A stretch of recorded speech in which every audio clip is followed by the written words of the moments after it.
Di tengah rimba Kalimantan yang kelam dan sunyi, seorang pemuda berjalan terseok, tubuhnya menggigil, napasnya terengah, dan matanya dipenuhi rasa takut.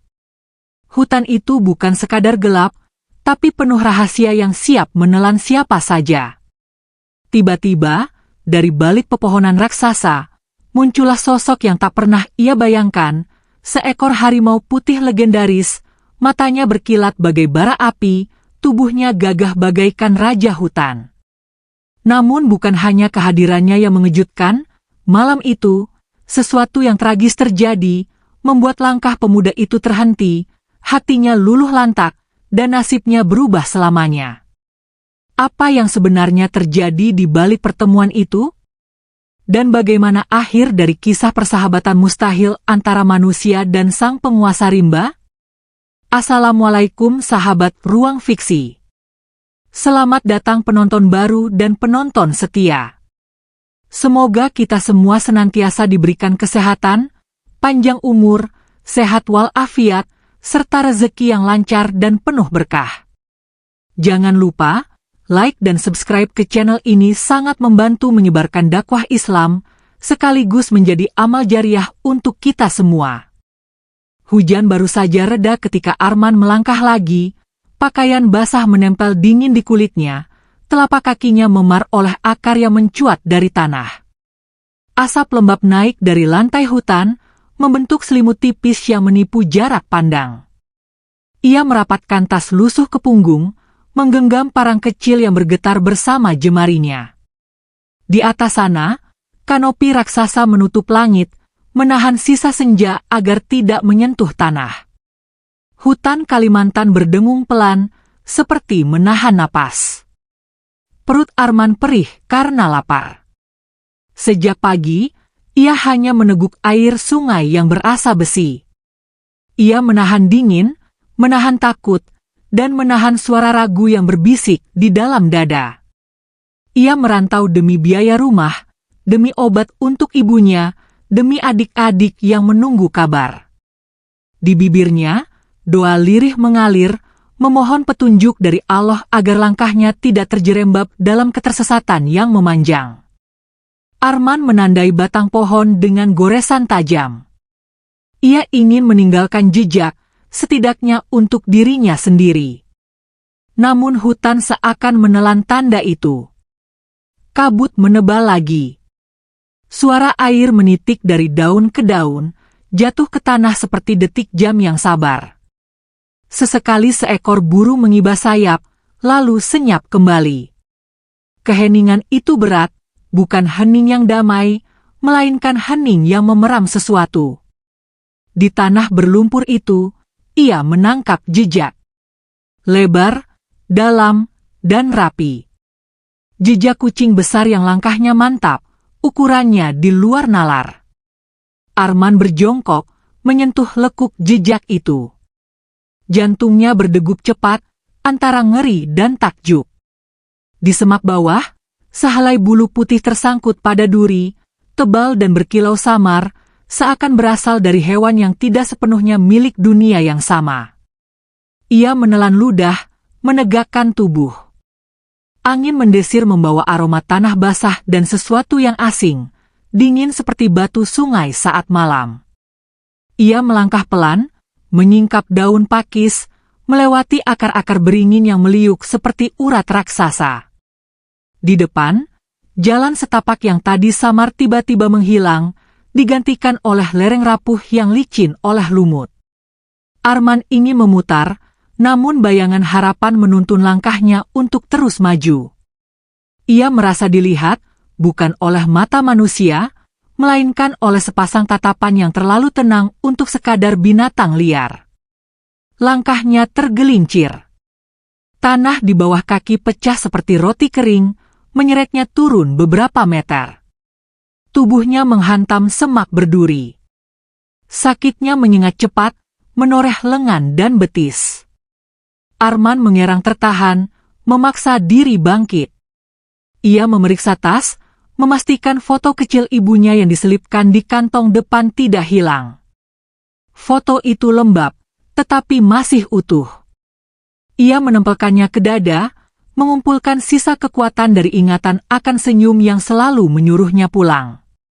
Suara patahan ranting terdengar di belakang. Pelan, tegas, dan seolah sengaja memperkenalkan diri. Arman menoleh. Kabut tersibak sedikit. Di antara sela pohon, bentuk tubuh besar beringsut tanpa suara. Arman mematung. Napasnya pendek. Waktu memanjang seperti karet yang ditarik berlebihan. Ia menunggu yang tak terelakkan, namun sosok itu tidak menerkam. Sosok itu mengamati. Arman mundur setapak, punggungnya menempel batang pohon. Parang di tangannya menjadi benda dingin yang tak berarti. Ia tahu, jika itu benar seekor raja hutan, besi kecil di genggamannya tidak akan mengubah apapun. Detik merayap. Daun jatuh, menyentuh tanah dengan bunyi kecil yang terdengar jelas di telinga yang terlalu waspada. Dari kejauhan, guruh menggeram pelan, sisa badai yang enggan pergi. Hutan merendah ke warna kelabu tua. Arman mengatur napas, berusaha berdiri tegap. Ia memikirkan sungai. Air selalu menuju ke muara. Jika ia temukan aliran, mungkin ia akan temukan jalan keluar. Ia melangkah ke kiri, mengikuti kontur lereng, berusaha menghindari tanah rapuh. Namun kabut kembali menebal, menutup jalur seperti tirai yang ditarik tangan gaib. Lalu sesuatu yang tak wajar terjadi. Keheningan pecah oleh pekik panjang, bukan pekik manusia, bukan pula pekik burung. Suara itu berat, bergetar di dada, menyisir tulang belakang. Dari arah yang sama, kawanan monyet kecil berhamburan, memanjat panik, menjerit dalam bahasa ketakutan yang universal. Arman membeku. Ia memahami, ada sesuatu yang jauh lebih besar bergerak di lantai hutan, sesuatu yang membuat seluruh penghuni rimba menyingkir memberinya jalan. Arman menunduk spontan. Di tanah di dekat kakinya, jejak baru muncul, menimpa jejak lama. Basah, segar, setengah menggenangi air. Ia bisa merasakan panas dari kehadiran itu, meski udara di sekelilingnya dingin. Ia mengangkat kepala perlahan. Kabut menyibak sekali lagi, kali ini lebih bersih, seperti tangan tak terlihat menyapu tirai dengan sabar. Di hadapannya, sekitar 10 langkah, berdiri sosok yang selama ini hanya menjadi dongeng di warung kopi dan kisah para penjelajah yang jarang dipercaya. Seekor harimau putih, besar, tegap, dengan garis samar di tubuhnya seperti ukiran halus di marmer yang hidup. Matanya menyala tenang, bukan liar, bukan juga jinak. Tenang yang penuh pengertian, tenang yang membuat dada terasa ringan sekaligus sesak. Harimau itu tidak menggeram. Ia hanya mengamati. Ekor panjangnya berayun pelan, memotong kabut tipis menjadi garis yang segera menyatu lagi. Ujung kumisnya bergetar halus. Hidungnya mengendus, seakan menilai aroma luka, ketakutan, dan doa yang belum selesai terucap. Arman menahan diri untuk tidak menunduk hingga tampak lemah, tetapi juga tidak menatap terlalu lama hingga tampak menantang. Ia memilih diam yang hormat, diam yang menyerahkan nasib ke dalam penilaian makhluk bermahkota sunyi itu. Sebuah daun lebar jatuh di antara mereka, menempel di tanah, menutup sebagian jejak. Dunia seolah kembali menahan napas. Arman merasakan seutas ingatan menyeberang benaknya, cerita ibunya tentang pelindung rimba yang terkadang muncul untuk mereka yang hatinya jujur dan niatnya tulus. Ia tidak berani menafsirkan tanda. Ia hanya berdiri, menunggu keputusan yang mungkin ditulis oleh sesuatu yang lebih tinggi daripada kepandaian manusia. Harimau itu melangkah 1 kali. Gerakannya halus, hampir tanpa suara.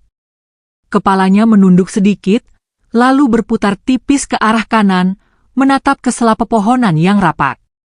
Ia menoleh kembali ke Arman, Tatapannya mengeras singkat, seperti peringatan, kemudian melunak lagi. Arman menangkap isyarat yang tidak ia mengerti sepenuhnya, tetapi bisa ia rasakan seperti aliran air yang memaksa sebuah daun mengikuti arus.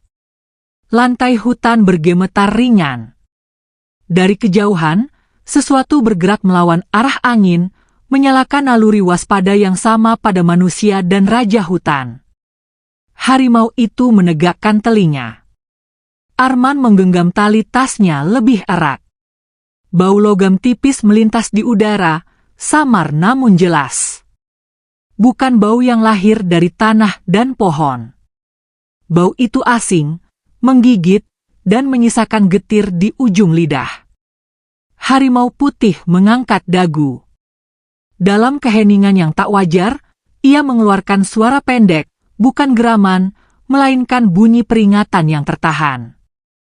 Pandangannya terkunci pada celah yang baru saja ia tunjuk dengan tubuhnya. Satu langkah lagi ia ambil, lalu berhenti, seolah tak ingin melanggar garis yang tidak terlihat. Arman menelan kepedihan di tenggorokannya. Ia mengangguk pelan, entah pada siapa. Pada harapan, pada takut, atau pada takdir yang memintanya mengikuti arah yang ditunjuk. Ia menempatkan kakinya hati-hati, memindahkan berat tubuh, memandang sekali lagi ke mata yang tidak memusuhinya. Mata itu, bening dan pasti, memantulkan sosoknya yang kecil di tengah semesta pepohonan tua. Hutan kembali berbisik. Daun-daun saling menyentuh, semut-semut berpindah jalur, angin menyelusup di antara belukar.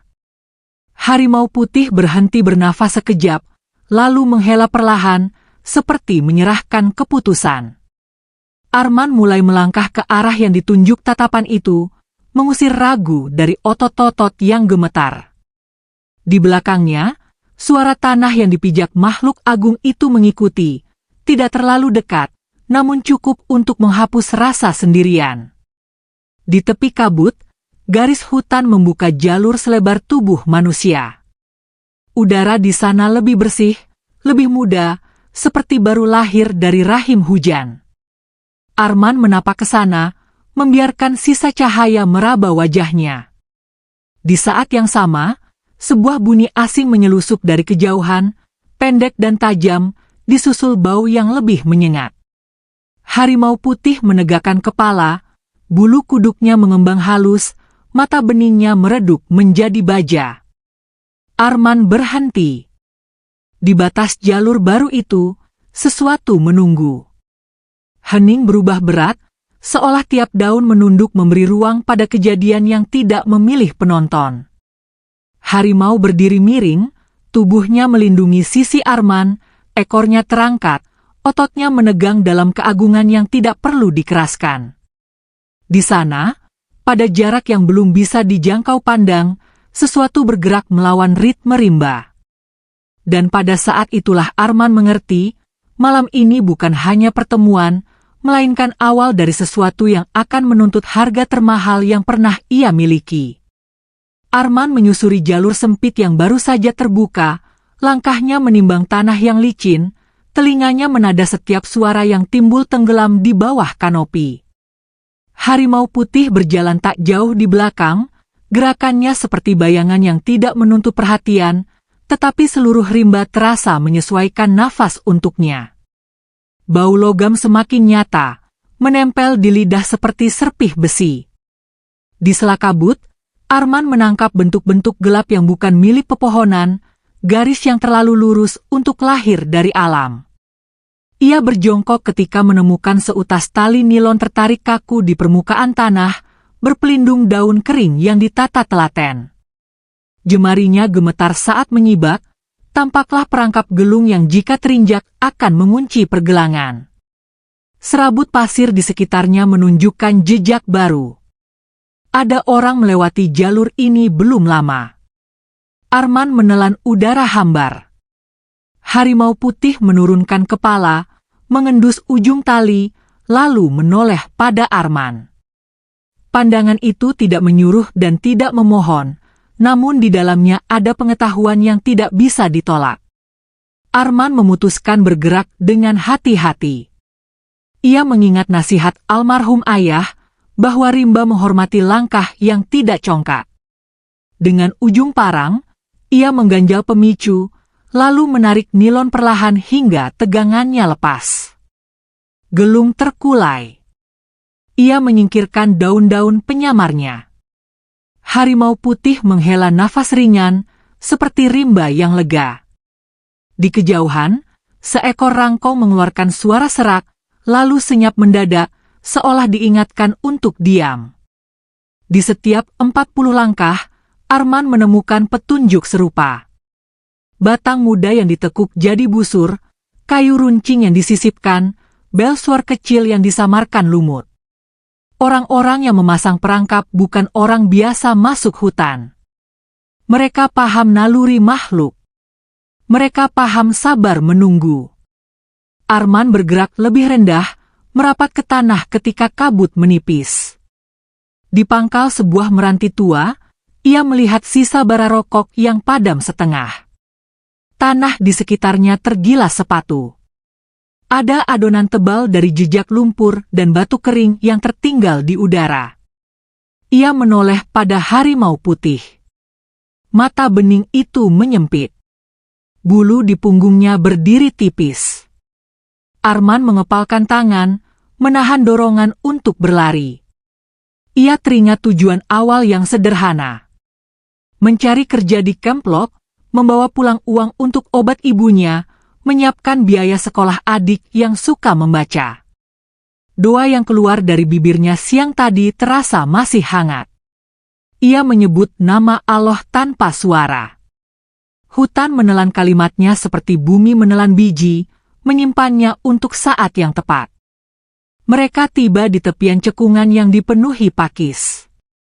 Di sana, rimba menunjukkan wajah yang paling jujur. Seekor kijang muda tersungkur di tanah, kaki belakangnya terjerat kawat seling. Mata bulatnya basah oleh sakit dan takut. Nafasnya tajam, naik turun seperti sayap kupu-kupu yang dipaksa berlari. Arman terpaku sekejap, dadanya seperti ditinju penyesalan. Kijang itu mengerang lirih, suara yang sangat pelan namun mematahkan sendi-sendi kenyataan. Harimau putih berdiri miring, gerak matanya bergeser ke kawat, lalu ke tangan Arman. Tanpa menimbang untung rugi, Arman merangkak mendekat. Kijang meronta kecil. Ia membisiki udara dengan kata-kata penenang, bahasa manusia yang mungkin tidak dimengerti, namun ketulusan terkadang mampu menyeberangi batas. Parang kecilnya bekerja di bawah kawat, mencari celah di antara kulit yang memar. Setiap goresan mengirim nyeri ke tubuh hewan malang itu. Darah menodai tanah, mengalir tipis, meraip di pakis. Harimau putih tidak bergerak. Ia menatap tanpa berkedip, seolah memastikan bahwa pilihan ini bukan tentang berani atau takut, melainkan tentang apakah hati memilih menjadi batu atau tetap menjadi daging. Kawat menyerah dengan bunyi patah yang tercekik. Kaki kijang merdeka, namun kebebasan terlambat datang. Luka terlalu dalam. Kijang merintih seperti anak yang memanggil ibunya, lalu tubuhnya bergetar tanpa kendali. Arman meletakkan telapak di lehernya, merasakan denyut yang berlari memburuk. Ia tahu rimba punya caranya sendiri mengakhiri sakit. Ia menoleh pada harimau putih. Pandangan mereka bertemu. Dalam sedetik yang panjang itu, Arman mengerti makna rahmat yang tidak selalu tampak lembut. Harimau melangkah. Ia menurunkan kepala di sisi kijang, mengeluarkan dengusan halus yang anehnya lebih terdengar seperti doa daripada ancaman. Dalam satu gerak cepat, ia mencengkeram untuk menutup penderitaan. Tidak ada geraman, tidak ada pamer kekuatan. Hanya keputusan yang diambil dengan tenang agar derita tidak berlarut. Kabut seperti mundur memberi ruang. Pepohonan menahan diri untuk tidak berdesir. Kijang berhenti gemetar. Udara menjadi jernih dari lirih yang menusuk. Arman memalingkan wajah sejenak. Ada sesuatu di matanya yang perih, bukan hanya karena kabut. Ia tidak marah pada harimau. Ia marah pada perangkap yang dicangkokkan ke tanah ini. Setelah beberapa helaan nafas, ia menatap kembali. Harimau tidak memakan buruannya. Ia berdiri, menolehkan kepala pada Arman, lalu mundur setapak. Di tanah, daging segar menjadi rezeki yang ditaruh tanpa kata. Arman mengerti pesan yang lebih tua dari bahasa. Rimba memberi tanpa menagih. Jika manusia bijak, ia mengambil secukupnya agar hari esok tetap punya cerita. Arman memotong beberapa bagian kecil. Ia tidak serakah. Ia bungkus dengan daun lebar dan ikat dengan rotan tipis. Harimau menonton tanpa tuntutan. Saat Arman selesai, makhluk agung itu menunduk sekali, isyarat yang terasa seperti restu. Lalu ia mengangkat kepala tajam ke arah utara. Bau logam kembali menebal. Suara rendah yang bukan milik binatang merayap dari balik bukit kecil, diikuti getaran sangat ringan seperti benda berat digeser melalui tanah. Arman dan harimau bergerak ke bibir cekungan.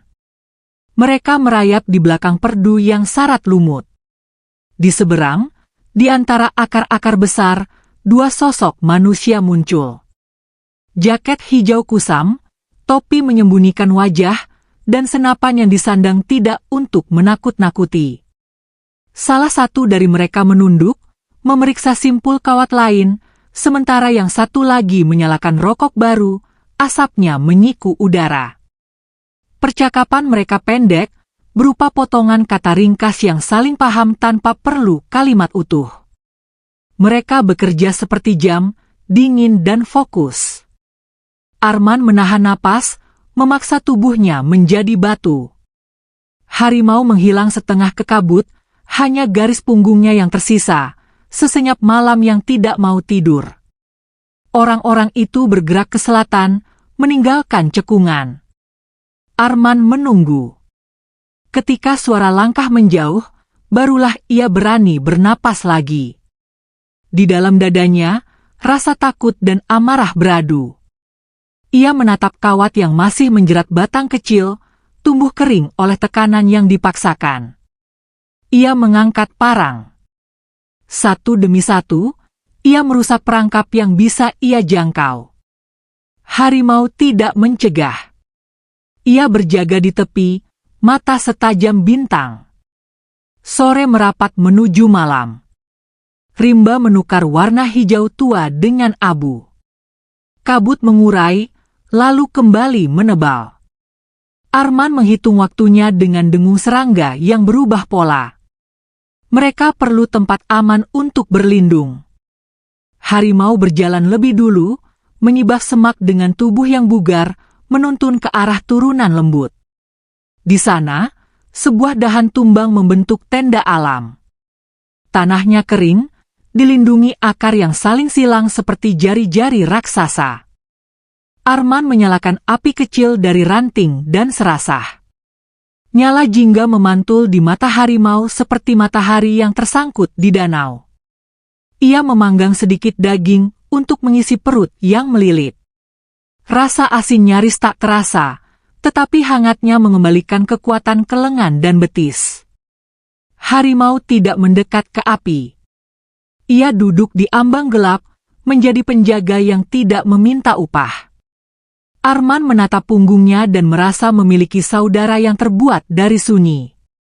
Di sela nyala yang bergoyang, ingatan mengalir deras. Arman melihat kembali wajah ibunya yang dingin oleh demam, tangan ringkih yang selalu menepuk pundak dengan janji bahwa besok akan lebih baik. Ia melihat adik kecilnya yang menghitung huruf di kertas bekas, menyebutkan impian dengan suara yang terlalu berani untuk kantong yang terlalu tipis. Ia menaruh semua itu di sisi api, agar tidak padam oleh kabut, agar tetap hangat ketika malam semakin menggigit. Ia menyebut nama Allah pelan, tidak menuntut, hanya menitipkan arah. Suara patahan kecil terdengar dari barat. bukan hewan kecil, bukan angin. Harimau berdiri. Api mengecil seakan ikut menahan nafas. Arman memadamkan nyala dengan tanah, membiarkan sisa panas mengendap. Gelap memantapkan diri. Mereka bergerak ke tepi tebing rendah yang ditumbuhi pakis. Dari situ, Arman melihat sesuatu yang membuat lututnya kehilangan tulang. Di lintasan sempit yang akan ia pilih jika tidak diarahkan harimau, ada senapan tua yang diikat ke batang. Muncungnya mengarah ke dada setinggi manusia dewasa. Kabel tipis membentang sejajar tanah, hampir tak terlihat, menyambung ke pelatuk.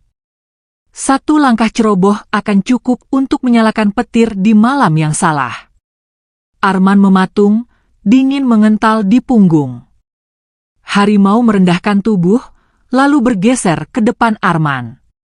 Gerakannya sangat pelan, seolah ingin menunjukkan gambar dengan jelas.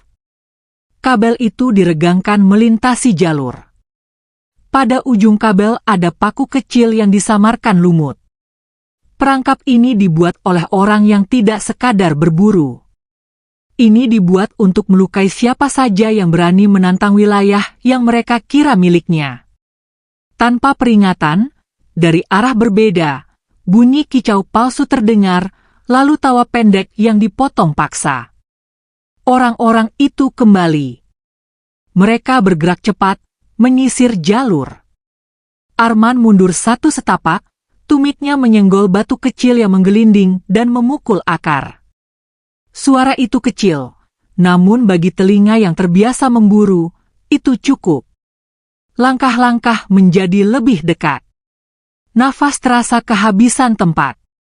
Harimau menggeser tubuhnya, menutupi Arman, bentuknya seperti dinding yang menyerap ancaman. Sebuah cahaya senter menyapu kabut. Arman menunduk, menahan batuk yang ingin lahir.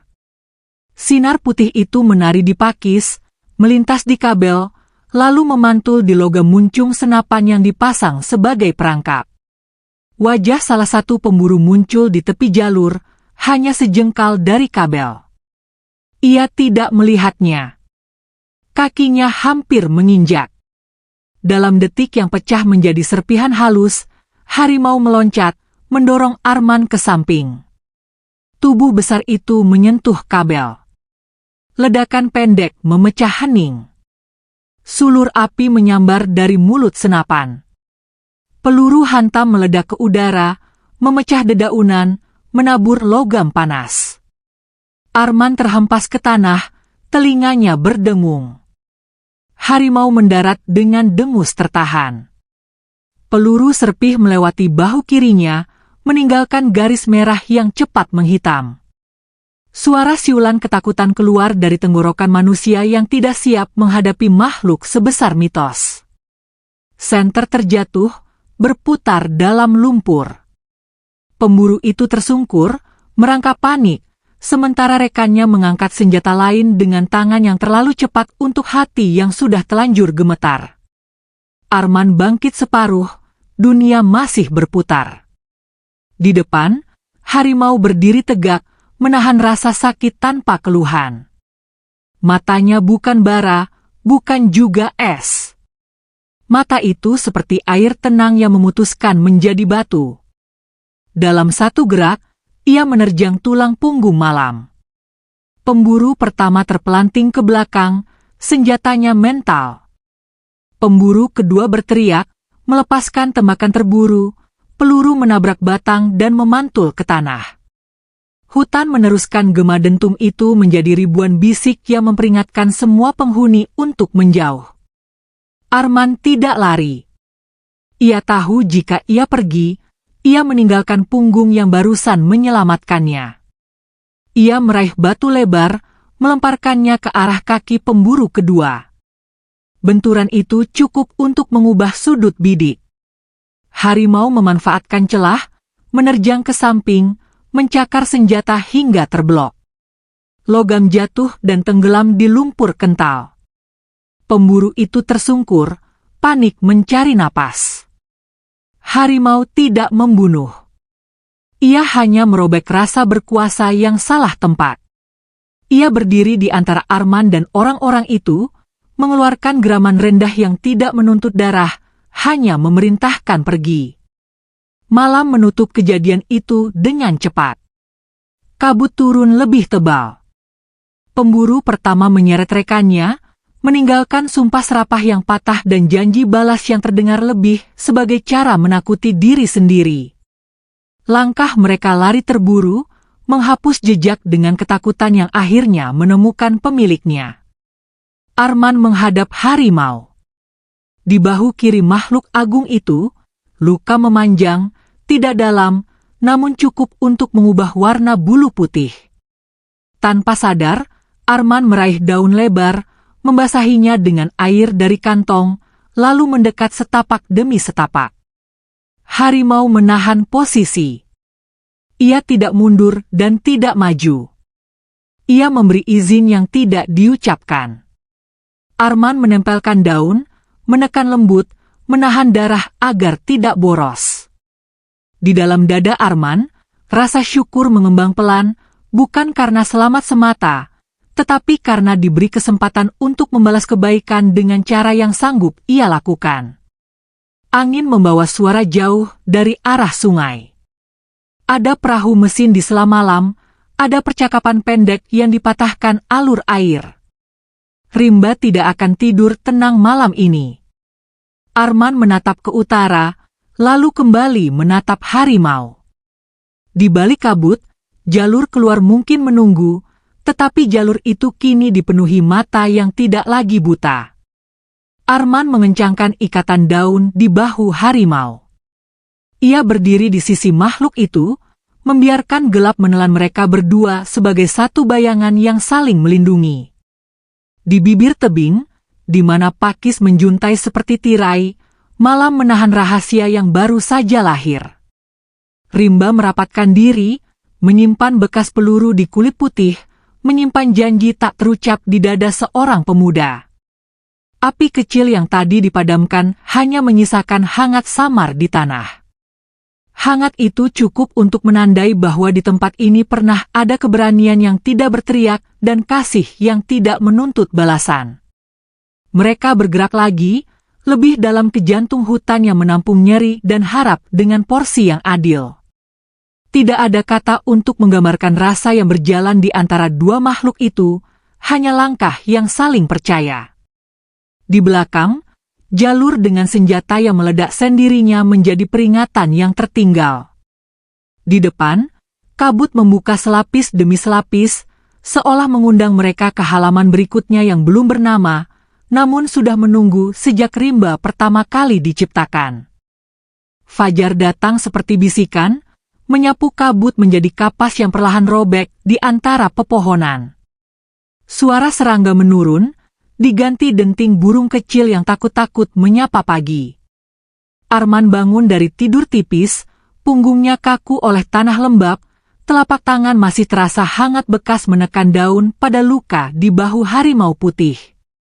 Makhluk agung itu berbaring miring tak jauh, dadanya naik turun teratur, mata separuh terpejam, namun kewaspadaannya tidak pernah benar-benar padam. Di sekeliling mereka, Rimba menata ulang nafasnya setelah malam yang penuh dentum. Arman memeriksa ikatan daun. Darah sudah mengering seperti garis senja di kain putih. Ia mengganti balutannya dengan daun segar yang bergetah dingin. Harimau menahan gerak, tidak protes, tidak pula memanjakan. Ada kepercayaan yang tumbuh di sela sunyi, seperti akar kecil yang menemukan retakan batu dan memutuskan untuk hidup. Arman berbisik menyebut nama Allah pelan, menyalakan harap yang tak ingin gaduh. Mereka bergerak ketika matahari menembus kanopi, menumpahkan cahaya patah-patah ke lantai hutan. Harimau berjalan di depan, memilih jalur yang merunduk di bawah rotan liar, menyeberangi batang tumbang yang diselimuti lumut. Bau air semakin jelas. Rimba menyimpan sungai seperti urat nadi yang menyambungkan segala cerita ke muara. Ketika suara gemericik semakin dekat, Arman merasa dadanya sedikit longgar, seolah ada ruang untuk bernapas lebih dalam. Sungai itu tidak lebar, namun jernih. Batu-batu di dasarnya bulat dan licin, air menari di sela-selanya. Di tepi, akar beringin menjulur seperti jari yang menahan tepian agar tidak runtuh. Harimau menunduk minum. Arman mencuci wajah, menghapus sisa malam dari kulit, lalu meneguk air yang dinginnya seperti kabar baik. Di atas kepala, seekor raja udang melesat biru, meninggalkan jejak kilau yang segera dilahap cahaya. Arman membuka bungkusan daun yang berisi sisa daging. Ia makan secukupnya. Sisa kecil ia kubur di pasir dangkal agar tidak mengundang hidung tamu yang salah. Harimau duduk di bawah bayang akar, menatap aliran. Dalam tatapan itu, Arman merasa rimba sedang menghitung mereka, menempatkan nama mereka di barisan yang benar, tidak nihil dan tidak pula lebih dari yang seharusnya. Suara mesin menyeruak dari hilir. Pelan, lalu membesar seperti gergaji yang menelan udara. Arman kaku. Harimau mengangkat kepala, telinga mengarah ke satu titik. Di tikungan sungai, sebuah perahu kecil muncul, menyobek permukaan air dengan buih. 2 orang berada di dalamnya.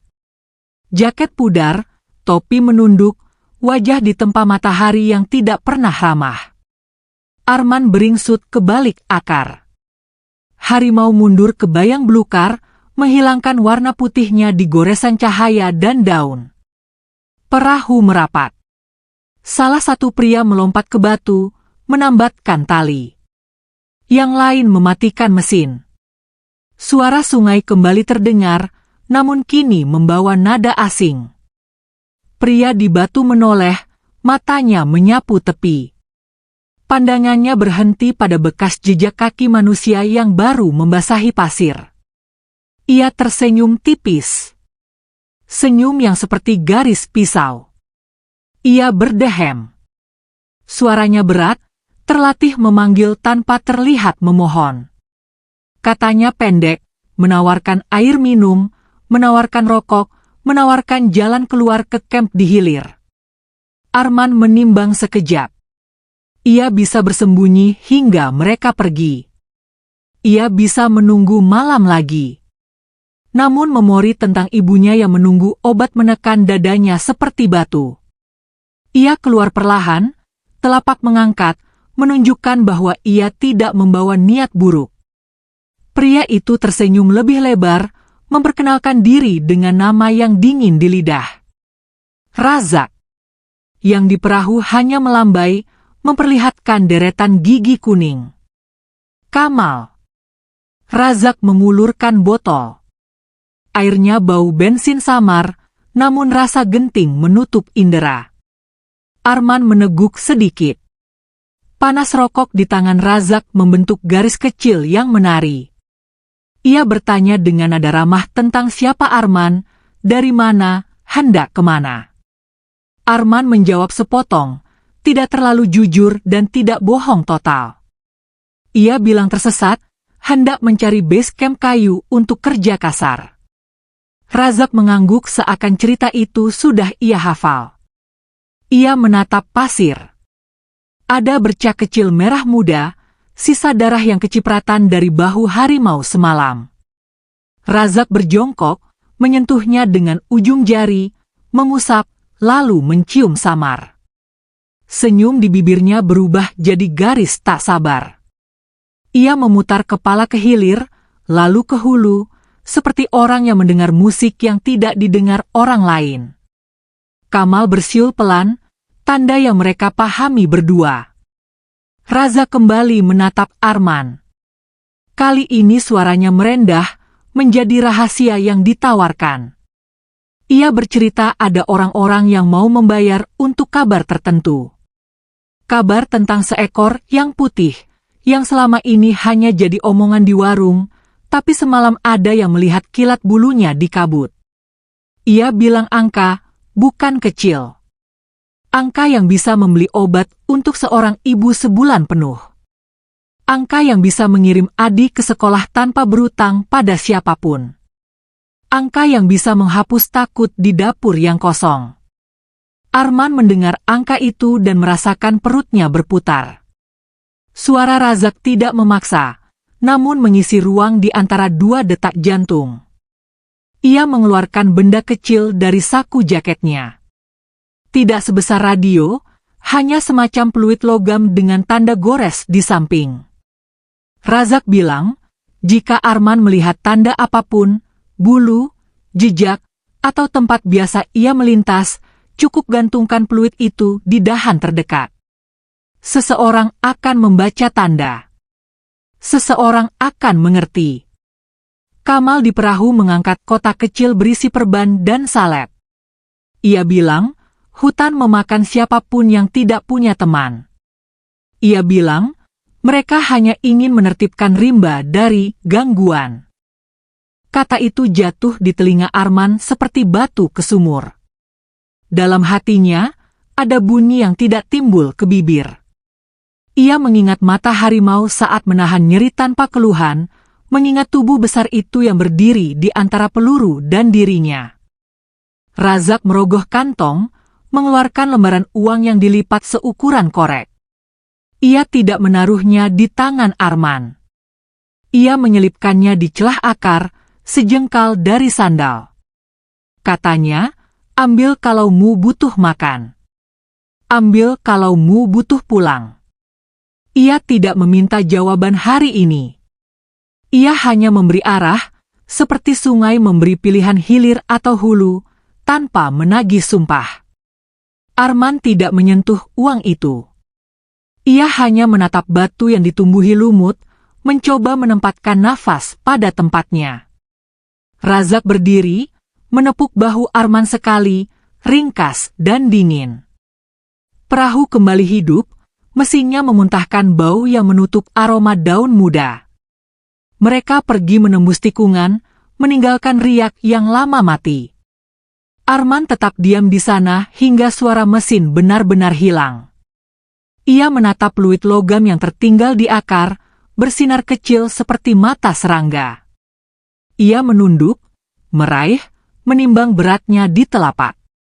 Benda sekecil itu bisa memanggil bencana sebesar gunung. Ia menutup genggamannya, lalu menatap tepi belukar di mana harimau menghilang tadi. Pelan, dari sela daun, mata bening itu kembali muncul. Tidak marah, tidak menuduh. Hanya menunggu apakah manusia di hadapannya masih memilih menjadi manusia. Arman menyembunyikan peluit di saku dalam. Ia meraih uang yang diselipkan, menatapnya sekejap, lalu menguburnya di pasir dekat akar. Ia menandai tempat itu dengan kerikil. Bukan untuk kembali, tetapi agar ia ingat bahwa suatu hari pernah ada angka yang mencoba membeli hatimu. Harimau melangkah keluar. Mata mereka bertemu. Tidak ada kata. Tidak ada janji. Hanya angguk kecil yang lebih berat dari 1000 kalimat. Mereka menyusuri tepi sungai ke hulu. Harimau mengajak meniti batu, melewati rumpun pandan hutan yang tinggi, menembus terowongan alami dari rotan dan palem liar. Di satu tanjakan, Arman menggores batang dengan parang, menggambar tanda seperti kebiasaan semalam untuk mencatat jalur. Goresan itu berkilat sebentar, garis putih di kulit kayu. Setelah 2 langkah, dadanya mendadak mengeras. Ia teringat peluit. Ia teringat mata Razak saat menatap jejak darah. Ia melihat kembali goresan yang baru ia buat, terang seperti lampu di malam gelap. Arman kembali ke batang itu, mengusap goresan dengan tanah, menempelkan lumut, menutupi bekas. Harimau berhenti, menoleh. Arman menghela nafas, merasa seperti anak kecil yang belajar ulang tentang bahaya. Ia berjanji di dalam dada, tidak akan meninggalkan tanda yang bisa dibaca orang-orang yang datang dengan niat yang salah. Ia belajar bergerak seperti air, menghafal lekuk batu, memeluk ingatan di kepala, bukan di kulit pohon. Siang bergerak pelan. Mereka tiba di sebuah cekungan sunyi yang dindingnya dipenuhi garam alami. Tempat itu disebut tempat garam oleh para penjelajah tua, lokasi rimba berkumpul untuk mencari mineral. Jejak-jejak bertindihan di tanah liat. Tapir, rusa, babi hutan, burung-burung tanah. Harimau berhenti di pinggir, tidak masuk, menunjukkan hormat pada jamuan alam yang harus adil. Arman berdiri di bawah bayang daun lebar, meraba-laba ketenangan yang jarang jatuh di pundak manusia. Dari kejauhan, seekor enggang jantan bertengger di cabang tinggi, memukul paruhnya ke kulit kayu. Suaranya keras, tapi menenangkan. Angin membawa bau asing lagi, sangat tipis, seperti jelaga. Mata harimau memantul tajam. Ia mengangkat kepala, mengendus, lalu bergerak ke arah berlawanan dari bau. Arman mengikuti dengan langkah ringan, mencoba menjadi bagian dari diam. Mereka tiba di lereng kecil tempat tanah menjadi merah tua. Di sana, Arman menemukan dua hal sekaligus. Pertama, seutas kabel tipis yang menyelinap di antara semak, cukup tinggi untuk menangkap dada jika seseorang tidak menunduk. Kedua, sehelai kain sobek yang tersangkut di duri, bau rokoknya masih tinggal. Kain itu milik manusia yang baru saja lewat. Mereka bukan lagi bayangan di kabut. Mereka sudah menyeberang dari cerita menjadi kehadiran. Arman memutus kabel dengan hati-hati. Harimau mengamati tanpa bunyi. Di balik semak, jalur menurun ke jurang kecil dengan parit air. Jejak sepatu menurun, lalu naik lagi di seberang. Di puncak seberang, ada bekas pijakan berat seperti kaki menahan beban senjata. Arman mendongak. Melalui celah daun, ia melihat sesuatu yang mengilap sebentar, seperti mata yang memantulkan matahari. Bukan mata makhluk. Mata logam. Ia dan harimau merunduk bersamaan. Di atas sana, seseorang sedang menunggu sesuatu untuk melintas. Arman mundur setapak, menahan napas. Harimau memutar, memilih jalur melingkar, menuntun ke rute yang tidak terlihat jelas dari puncak. Mereka meniti tepi tebing seperti bayangan yang terlalu ramping untuk dipegang. Sungai kembali terdengar, kali ini dari arah hulu. Namun suara mesin tidak datang dari air. Suara itu seperti dengung lebah besar, patah-patah, naik turun. Razak dan Kamal bukan satu-satunya yang berburu hari ini. Arman mengingat peluit di saku, seolah benda itu kini berdenyut mengikuti jantungnya. Tangan Arman tanpa sadar meraih saku dalam, merasakan dingin logam menempel jari.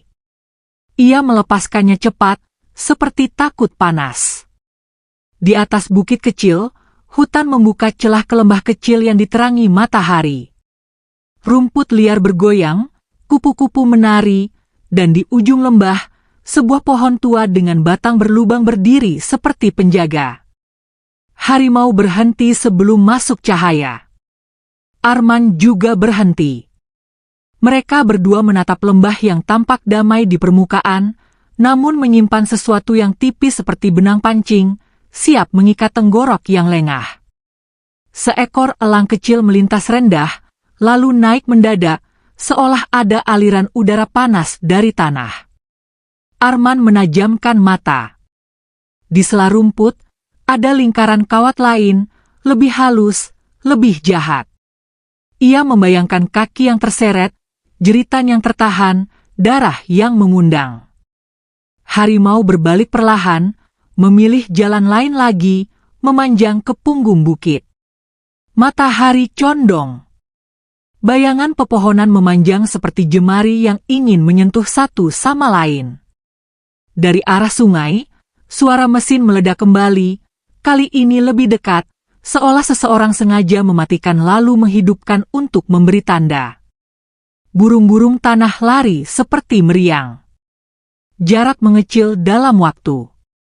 Di punggung bukit, Arman berdiri melihat jalur yang mereka tinggalkan sepanjang hari. Ia melihat jejak di pasir yang disapu air, tanda di kulit pohon yang ia tutup dengan lumut, kabel yang ia potong dan ia gulung di saku, bekas darah di daun yang kini mengering menjadi coklat. Ia melihat juga kemungkinan yang tidak diinginkan. Razak punya perahu. Razak punya teman di hulu. Razak punya sabar yang dibayar angka. Harimau berdiri di samping, kepala menoleh ke angin. Di bahunya, luka memerah namun mulai menutup. Ia bukan makhluk yang suka menyimpan sakit lama-lama. Ia menatap Arman sebentar, tatapan yang rasanya seperti tangan besar menepuk dada, meminta tegar. Arman menggenggam gagang parang. Di dalam dadanya, seutas keputusan mulai mengeras. Ia berpikir tentang ibunya, tentang adiknya, tentang angka yang ditanam di pasir, tentang peluit yang dinginnya membuat jari ingin membatalkan niat baik. Sungai menggulung suara mesin ke lembah. Daun-daun bergetar oleh ketukan langkah yang belum terlihat. Udara mengecil.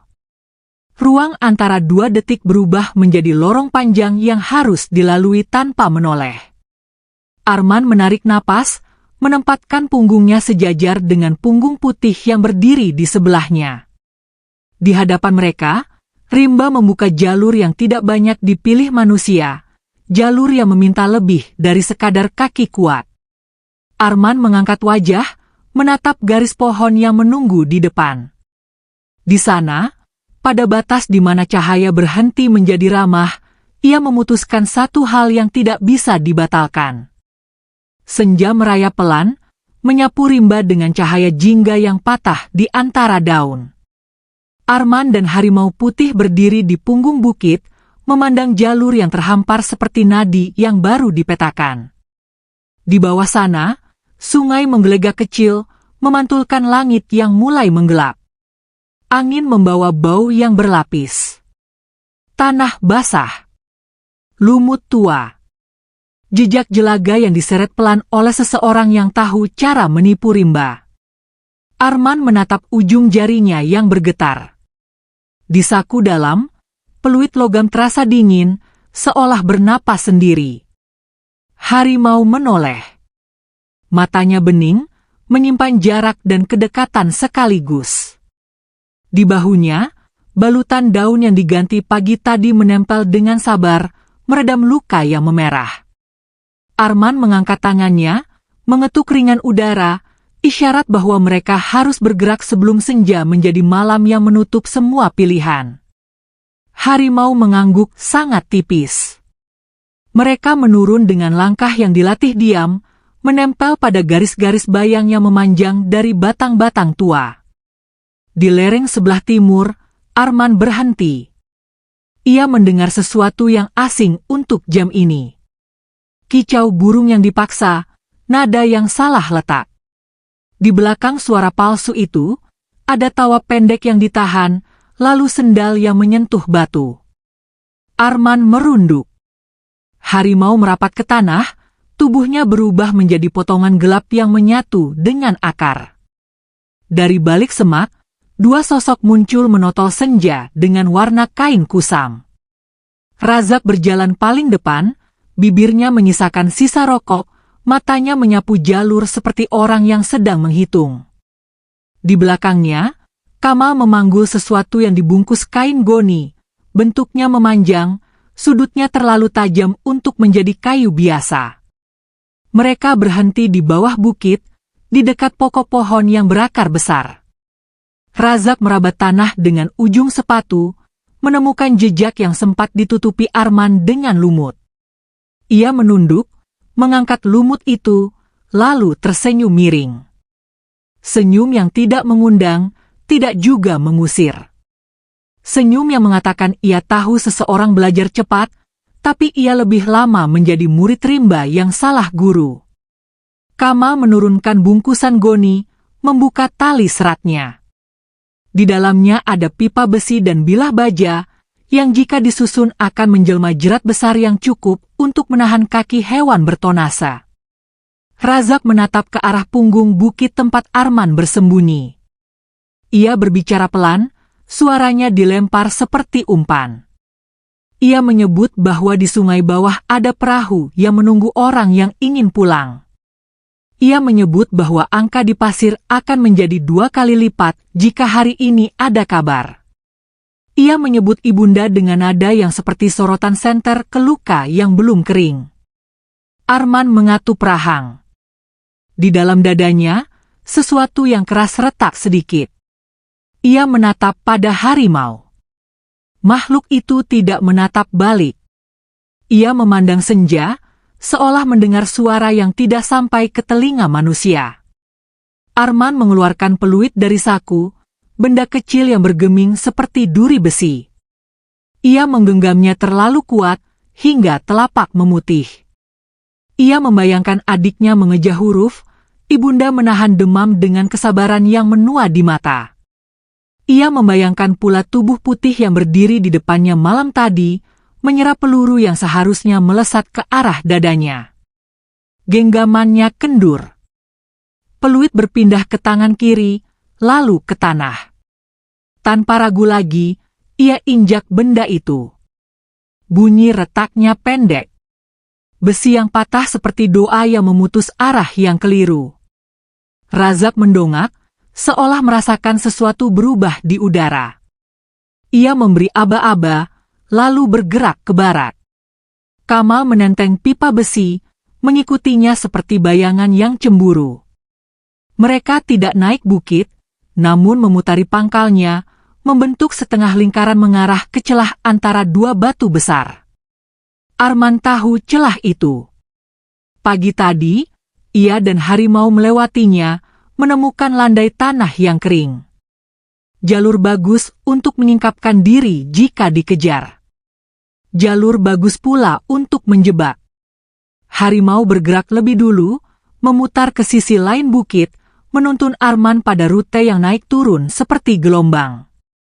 Di setiap pelintasan, Arman mengamati, menghitung, mengingat. Ia menandai dengan mata, bukan dengan kulit pohon.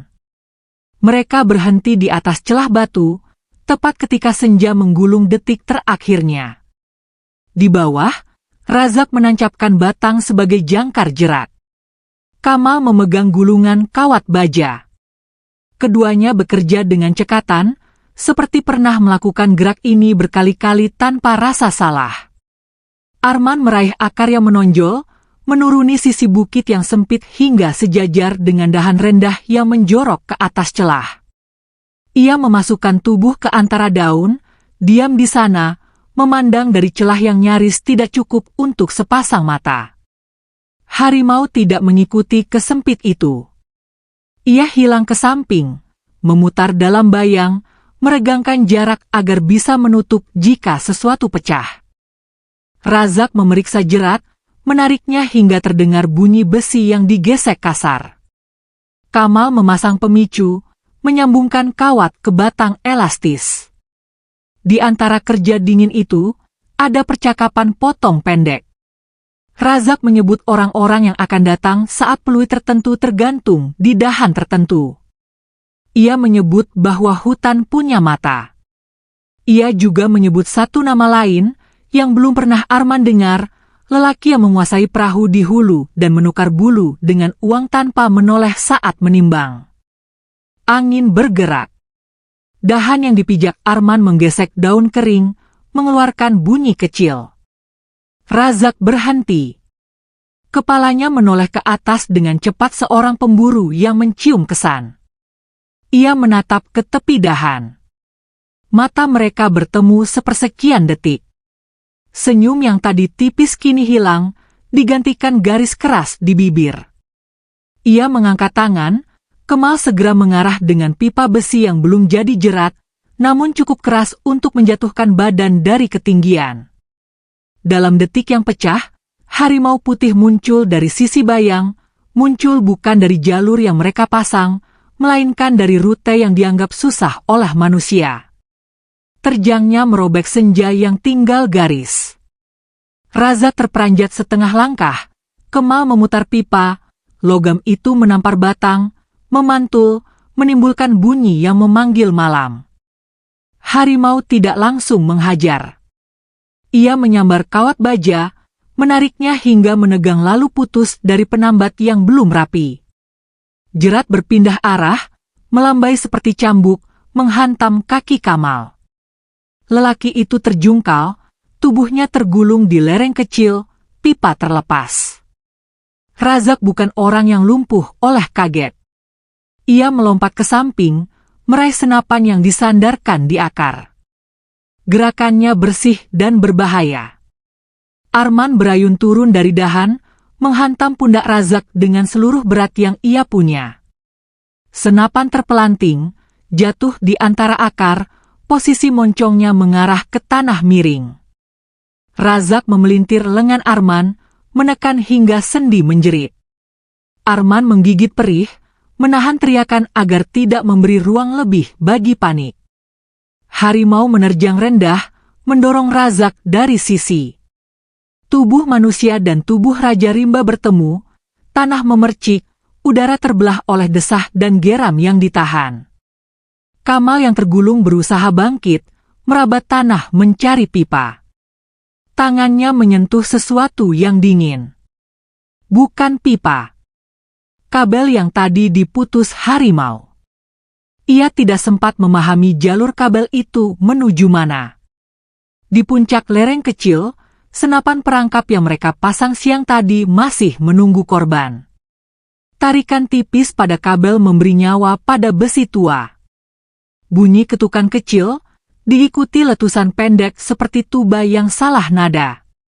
Peluru melesat. Bukannya menggapai harimau, bukannya menghantam Arman. Ia memeluk kaki Raza sendiri, menyalakan pedih yang bersuara lebih keras dari maki. Razak terhuyung. Matanya menyala oleh marah dan kaget. Harimau menghindar setengah langkah, tidak mengambil kesempatan untuk membunuh. Ia hanya memastikan tubuh Arman tidak berada pada lintasan berikutnya. Kamal berteriak, suaranya pecah, menekan kain di luka Razak, matanya berputar di dalam kepala yang sudah kalah oleh rencana sendiri. Mereka ingin berlari, namun jalur mereka sendiri mengikat. Besi-besi, kawat-kawat, kayu tegang, semua berkonspirasi melawan tangan yang memasangnya. Api kecil tiba-tiba menyala di semak. Asal-muasalnya remah bara rokok yang tak dimatikan sempurna, bertemu angin, bertemu daun kering. Dalam sekejap, lidahnya menjilat rendah, menari menelusuri ranting. Arman menoleh, perhitungan di kepalanya berubah. Ia mengerti, jika api berhasil memanjat rumput kering, lereng akan menjadi dinding panas yang menutup jalan. Ia menyambar botol air di pinggang, menyiram akar. Api meringi sebentar, lalu mencari makan di tempat lain. Harimau berdiri di antara manusia dan api, tubuhnya memotong jalan seperti pintu yang tidak mau dibuka. Razak, menahan darah yang mengalir di betis, memaksakan diri meraih senapan di akar. Ia menoleh, melihat harimau membelakanginya untuk menahan Arman dari jilatan api. Di mata Razak, kesempatan menyodorkan diri seperti buah jatuh. Ia angkat senapan, ujinya tajam ke punggung yang putih. Arman melihat gerakan itu. Ia berlari tanpa rencana, hanya oleh naluri yang menagih nyawa sebagai tebusan. Ia menubruk sisi Razak lagi, memutar moncong senapan ke atas. Tembakan meledak, memukul dahan tinggi, menghujani mereka dengan ranting dan serpih keras. Getarannya menampar telinga, memecah nyali yang tersisa. Kamal menarik Razak mundur. Mereka merosot ke jalur sempit, menabrak jerat yang belum sepenuhnya terpasang namun cukup untuk menahan pergelangan. Teriakan menyembur dari mulut yang biasanya menyimpan tenang. Mereka terperangkap oleh lipatan siasat sendiri, diikat oleh niat yang ditolak rimba. Di sela suara, ada bunyi lain, lebih rendah, lebih berat. Dermaga kecil di hilir menabuh mesin. Seseorang datang, entah kawan entah bahaya baru. Arman menatap harimau. Mata itu tidak takut. Ia hanya letih. Harimau bergerak ke sisi Arman, mendorongnya halus ke jalur yang lebih aman dari api. Tegak sejenak, ia menghadap kembali ke arah Razak yang berusaha memutus jerat dengan pisau kecil. Ia mengeluarkan geram yang paling rendah malam itu, bukan karena benci, melainkan sebagai peringatan yang melengkapi keputusan. Razak menatap kembali, matanya penuh kata-kata yang tidak ia ucap. Ia tahu ia kalah. Ia tahu rimba tidak memilihnya hari ini. Api mereda oleh hujan kecil yang tiba-tiba turun dari awan yang menahan air sejak siang. Rintik itu jatuh seperti doa yang dikabulkan pada detik terakhir. Arman menahan napas, dadanya naik turun, merasakan rasa asin bercampur tanah di lidah. Di bawah hujan yang makin rapat, luka di bahu harimau terbilas, garis merahnya memudar oleh air yang tidak punya niat lain selain menyapu. Namun darah lain muncul. Di dada, di sisi yang tidak tampak dari tadi, ada lubang kecil, hitam oleh jelaga peluru serpih yang memantul dari benda keras saat Razak menembak ke atas. Lubang yang tidak besar, namun menembus terlalu dekat dengan sesuatu yang tidak boleh disentuh.